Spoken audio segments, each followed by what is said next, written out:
Hey everyone, welcome back to your favourite channel biology knowledge point. So आज हम start करेंगे +2 class का नया टॉपिक जिसका नाम है बीटी कॉटन।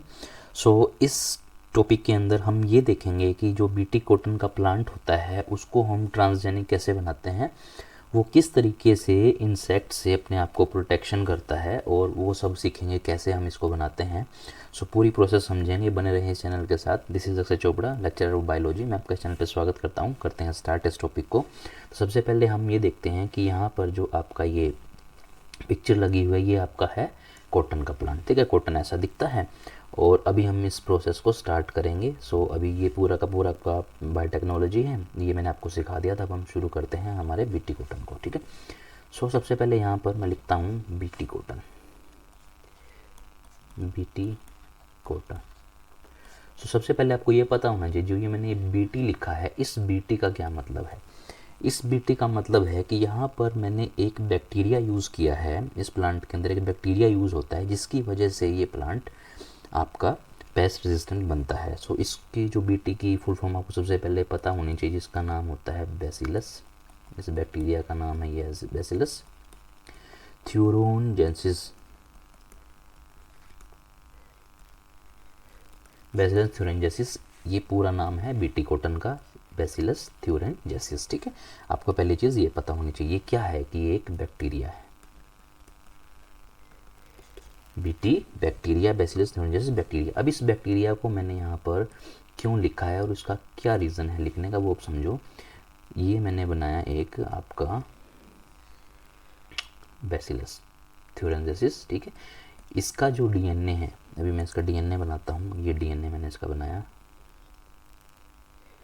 इसके डीएनए के अंदर एक जीन होती है। ठीक है, इसके डीएनए के अंदर एक जीन होती है। बैसिलस थ्यूरेंजेसिस बैक्टीरिया के अंदर एक जीन होती है, जीन को हम बोलते हैं क्राई जीन। और यही वो जीन है जो इस प्लांट को इंसेक्ट रेजिस्टेंट बनाती है, क्योंकि ये जो जीन है ये आपकी होती है डेंजर। क्यों होती है डेंजर? क्योंकि एक ना टॉक्सिन रिलीज करती है, जिसकी वजह से क्या होंगे, वो इंसेक्ट जो है वो मर जाएंगे। सो ये जो टॉक्सिन है, अब ये क्वेश्चन ये आएगा कि सर ये प्लांट को भी तो ख़राब कर सकता है, टॉक्सिन है तो। नहीं, ये जो टॉक्सिन होता है ये प्लांट के अंदर, इन प्लांट, ये आपका इनएक्टिवेट फॉर्म में होता है। क्यों होता है ये इनएक्टिवेट फॉर्म में? क्योंकि इसको एक्टिवेट होने के लिए चाहिए अल्कलाइन नेचर। अल्कलाइन नेचर चाहिए, प्लांट के पास अल्कलाइन नेचर होता है, तो इसलिए यहाँ पर ये इनएक्टिव रहता है। ठीक है, सो आपको इतनी इन्फॉर्मेशन समझ में आनी चाहिए सबसे पहले, तभी हम इसको आगे पढ़ पाएंगे। सबसे पहले क्या हमने पढ़ा, जो बैसिलस थ्यूरेंजेसिस है वो एक बैक्टीरिया है। उस बैक्टीरिया के डीएनए के अंदर एक जीन होती है जिसको हम बोलते हैं क्राइजीन। क्राइजीन टॉक्सिन होता है, केमिकल रिलीज करता है, लेकिन ये जो टॉक्सिन है ये प्लांट के अंदर इनएक्टिवेट होता है, क्योंकि प्लांट के अंदर अल्कलाइन नेचर नहीं होता। और ये जो जीन है ये आपका टॉक्सिन रिलीज करता है in the form of alkaline. Alkaline nature जब इसको मिलेगा तभी ये जीन आपका एक्टिवेट होगा। अब क्या होगा, देखो, जैसे मान लो अभी आपको थोड़ा सा ये समझना है कि ये किस तरीके से काम करता है। देखो, मैं यहाँ पर बनाता हूँ सबसे पहले ये लीफ, ये मैंने बनाया है एक लीफ। इसको दोबारा बनाते हैं।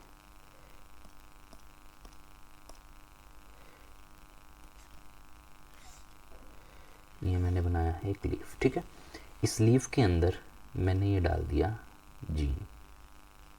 कौन सा जीन है ये है आपका क्राई जीन। कैसे डालना, पूरी बायोटेक्नोलॉजी आपको आनी चाहिए। आप इसको कट करेंगे, पूरी रिकॉम्बिनेंट टेक्नोलॉजी आपको आनी चाहिए, तब आप इस काम को पता कर पाएंगे कैसे काम होता है। तो कैसे इंसर्ट किया जाता है, जीन गन के माध्यम से भी आप कर सकते हैं, प्लाज्मिड भी आप यूज़ कर सकते हैं अगर प्लांट में काम कर रहे हैं। तो सबसे पहले आपने क्या किया, इस लीफ के अंदर, जो ये लीफ है ये आपका प्लांट है, प्लांट जो आपका बीटी कॉटन है, उसके अंदर ये क्राइजीन आ गया। अब जैसे ही कोई इंसेक्ट इसको खाएगा, इस पत्ती को खाएगा, ये मैंने बना दिया कोई इंसेक्ट। ठीक है, अगर ये इसको खाएगा सो ये क्राइजीन इसके स्टमक के अंदर चला जाएगा। ठीक है, चला गया, और इसके इंटेस्टाइन में जाके इसको जो है इसको ब्रेक कर देगा, इसके इंटेस्टाइन को फाड़ देगा, इसको परफोरेशन कर देगा इसके अंदर। ये काम इसने इंसेक्ट के अंदर किया है। ये काम इसने इंसेक्ट के अंदर क्यों? क्योंकि इंसेक्ट का जो इंटरनल जो सराउंडिंग होती है, जो उसका एनवायरनमेंट है, वो आपका अल्कलाइन नेचर का होता है। ठीक है, अल्कलाइन नेचर है, तो अब ये अल्कलाइन नेचर में तो एक्टिव हो जाता है ये जीन। एक्टिव होते ही यहाँ पर ये टॉक्सिन रिलीज़ करेगा, टॉक्सिन रिलीज़ होते ही ये जो आपका इंसेक्ट है वो किल हो जाएगा। बहुत सिंपल सी प्रोसेस है, इसमें कुछ भी आपको ज़्यादा तामझाम करने की नीड नहीं थी। सिंपल आपने क्या करना है बीटी कॉटन के अंदर बीटी जो बैसिलस thuringiensis है उस बैक्टीरिया से वो जीन निकाल के, कौन सा जीन, क्राइजीन निकाल के आपने इंसर्ट करना है, और देन आप उसको इंसेक्ट जब भी उसको खाएगा तो वो मर जाएगा, क्योंकि वो अल्कलाइन नेचर के अंदर एक्टिवेट होता है, और अल्कलाइन नेचर उसको मिलेगा कहाँ पर, इंसेक्ट के गट के अंदर। ये गट होगा इंसेक्ट का, उस गट के अंदर ये जाएगा और वो किल हो जाएगा, वो डेड हो जाएगा। सो इस तरीके से हम काम करते हैं। अब यहाँ पर मेन क्वेश्चन ये है कि हम यहाँ पर जब ये जीन निकाल लेंगे, मैंने जो ये क्राइजीन निकाला है यहाँ से, ये क्राइजीन मैंने निकाला, ये है क्राइजीन, इस जीन के लिए मैं कौन सा प्लाज्मिड यूज़ करूँगा। सो यहाँ पर सिंपल आपको पता है, प्लांट के लिए कोई भी काम करते तो हम यूज़ करते हैं टीआई प्लाज्मिड, ठीक है। ये मैंने डाल दिया इसके अंदर, और ये आपका है टीआई प्लाज्मिड। टीआई प्लाज्मिड का हम यूज़ करते हैं किसमें, प्लांट के अंदर। प्लांट के अंदर टीआई प्लाज्मिड का यूज़ करके हम इसको इंसर्ट करते हैं किसके अंदर, प्लांट के अंदर। आप कोई सा भी मेथड यूज़ कर सकते हैं, आप वेक्टर के साथ यूज़ कर सकते हैं, वेक्टरलेस यूज़ कर सकते हैं, दोनों मैंने आपको बताए हुए हैं। सो इस तरीके से आप आपके बीटी कॉटन को बनाते हैं। सो अब यहाँ पर क्वेश्चन और भी बहुत सारे बनेंगे यहाँ से कि और कौन कौन से जो और कौन से आपके प्लांट है जो आप मॉडिफाई करते हैं। सो उसकी लिस्ट में आपको बताता हूँ आप कौन से प्लांट है जो आपको पढ़ने हैं। काफ़ी सारे प्लांट है जिनके ऊपर आपको ये बीटी बैसिलस thuringiensis वाला जो काम हुआ था वो आपको पढ़ना है, ठीक है। सो वो काम मैं आपको बताता हूँ कौन कौन से वो प्लांट है। सो यहाँ पर लिस्ट बनाते हैं हम। सो लिस्ट बनाएंगे, सबसे पहले आपको यहाँ पर लिखना है यहाँ से क्वेश्चन आता है कौन कौन से प्लांट पे काम हुआ। राइस पे हुआ है काम, सोयाबीन पे हुआ है, सोयाबीन भी वो प्लांट है। बीटी कॉटन तो आपका है ही, बीटी कॉटन हो गया, कॉर्न हो गया, टोमेटो हो गया, आपका ब्रिंजल हो गया, ब्रिंजल टोमेटो, पोटैटो हो गया, पोटैटो हो गया। तो ये जितने भी आपके मैंने नाम लिखे हैं ये सब वो प्लांट है जिनको मॉडिफाई किया गया था बैसिलस thuringiensis से। किससे बचाने के लिए, इंसेक्ट से बचाने के लिए। इन सब के ऊपर ये एक्सपेरिमेंट किया गया था और इनको बनाया गया था जेनेटिकली मॉडिफाइड। और यहाँ पर अब सबसे मेन क्वेश्चन स्टार मार्क कर लो, फर्स्ट स्पीशीज़ कौन सी थी जिसको सबसे पहले मॉडिफाई किया गया। इन सब में से आप कौन सा आंसर पिक करेंगे। सो वो थी बीटी ब्रिंजल।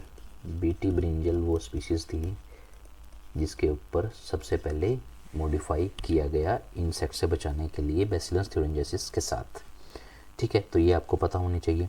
अब यहाँ पर मैं आपको कुछ लिस्ट और बनवाता हूँ जो आपको इंसेक्ट के बारे में पता होना चाहिए कि कौन कौन से इंसेक्ट हैं और वो कौन कौन सी कैटेगरी के अंदर आते हैं। ये आपके एनसीईआरटी में दिया हुआ है और ये आपका नेट के क्वेश्चन के हिसाब से भी मोस्ट ऑफ इम्पोर्टेंट रहेगा। सो यहाँ पर 3 कैटेगरी होती है बच्चे, मैं लिखता हूँ यहाँ पर फर्स्ट, सेकंड, थर्ड। पहली कैटेगरी होती है आपकी कोलियोप्टेरन्स, कोलियोप्टेरन्स। दूसरी आपकी होती है लेपिडोप्टेरन्स, लेपिडोप्टेरन्स, एंड तीसरी इज डाइप्टेरन्स, ठीक।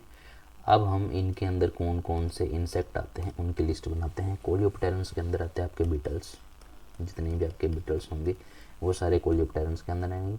लेपिडोप्टेरन्स के अंदर आएंगे आपके bollworm and armyworm, bollworm, armyworm, ठीक है। और डाइप्टेरन्स के अंदर आएंगे आपके हाउसफ्लाई एंड मॉस्किटो,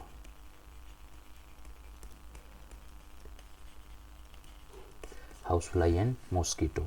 सो ये कुछ कैटेगरी हैं, ये आपको आनी चाहिए। Bollworm, armyworm, beetles, housefly, mosquito, कौन सी कैटेगरी के अंदर कौन सा इंसेक्ट आएगा वो भी आपको पता होना चाहिए।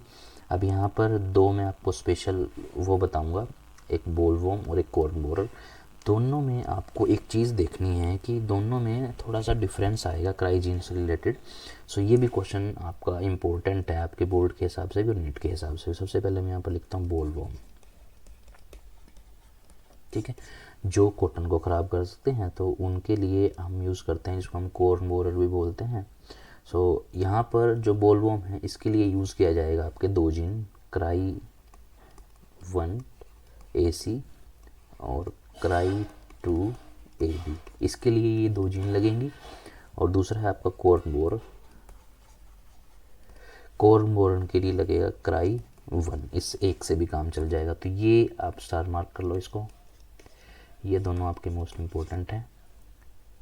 बाकी मैंने आपको पूरा बताया कि इस तरीके से काम होता है, ये दोनों आपको याद रखने हैं। तो इस तरीके से आपका जो ये BT कॉटन कंप्लीट होता है। दोबारा से एक बार रिपीट कर देता हूँ क्या क्या हमने सीखा, ताकि आपको एक बार रिवीजन मिल जाए अच्छे से क्या हमने सीखा। सो ये BT कॉटन का टॉपिक था, ये BT कॉटन का प्लांट है। उसके बाद मैंने यहाँ पर ये पूरी की पूरी टेक्नोलॉजी समझाई हुई है पहले ही लेक्चर में, आप देख लेना जाके एक बार। फिलहाल इसमें हम शुरू करते हैं BT कॉटन। BT कॉटन में BT का मतलब है बैसिलस थ्योरेंजेसिस, बैक्टीरिया होता है ये। इसके बैक्टीरिया के अंदर एक जीन होता है, इसको हम क्राइजीन बोलते हैं। ये टॉक्सिन रिलीज करता है, अल्कलाइन नेचर के अंदर जाके एक्टिवेट होता है, प्लांट के अंदर इनएक्टिव होता है। जैसे ही इस लीफ के अंदर इसको हम इंसर्ट करेंगे, प्लांट के अंदर इंसर्ट करेंगे, कोई भी इंसेक्ट इसको खाएगा, ईट करेगा तो इसके गट में जाके एक्टिवेट हो जाए, क्योंकि वहाँ पर उसको अल्कलाइन नेचर मिलेगा और ये उसको फिर परफोकेशन करके उसको इंटेस्टाइन को फाड़ देगा और वो डेड हो जाएगा। सो क्राइजीन हमने क्या किया, सबसे पहले स्टेप के अंदर हमने इसको निकाला क्राइजीन को, फिर हमने इसको प्लाज्मिड के अंदर इंसर्ट किया, DI प्लाज्मिड बनाया, प्लांट के अंदर इंसर्ट कर दिया डायरेक्टली। उसके बाद हमने देखा कि BT जो स्पीसीज है कौन कौन सी, राइस है, सोयाबीन है, BT cotton, corn, BT tomato, BT brinjal, BT potato. और सबसे पहली जो स्पीसीज थी वो थी आपकी BT ब्रिंजल। 3 मैंने आपको कैटेगरी बताई, इंसेक्ट कोलियोप्टेरन्स, लेपिडोप्टेरन्स, डाइप्टेरन्स। कोलियोप्टेरन्स बीटल्स होते हैं आपके, lepidopterans bollworm and armyworm, dipterans house fly and mosquito. उसके बाद मैंने आपको 2 स्पेशल बताए हैं, बोलवॉर्म एंड कॉर्न बोरन। इनके लिए cry AC, cry 2 AB bollworm के लिए, कॉर्न बोरन के लिए क्राई 1। सो बस यही आपको याद करना है BT कॉटन के अंदर। और ये जो हमने बनाया है ये आपका GMO है, जेनेटिकली मॉडिफाइड प्लांट है। सो ये आपको पता होना चाहिए। सो मिलते हैं किसी और लेक्चर के अंदर, अभी इस लेक्चर में इतना ही। थैंक यू सो मच, बने रहिए चैनल के साथ। Make sure you have to subscribe this channel. Thank you so much.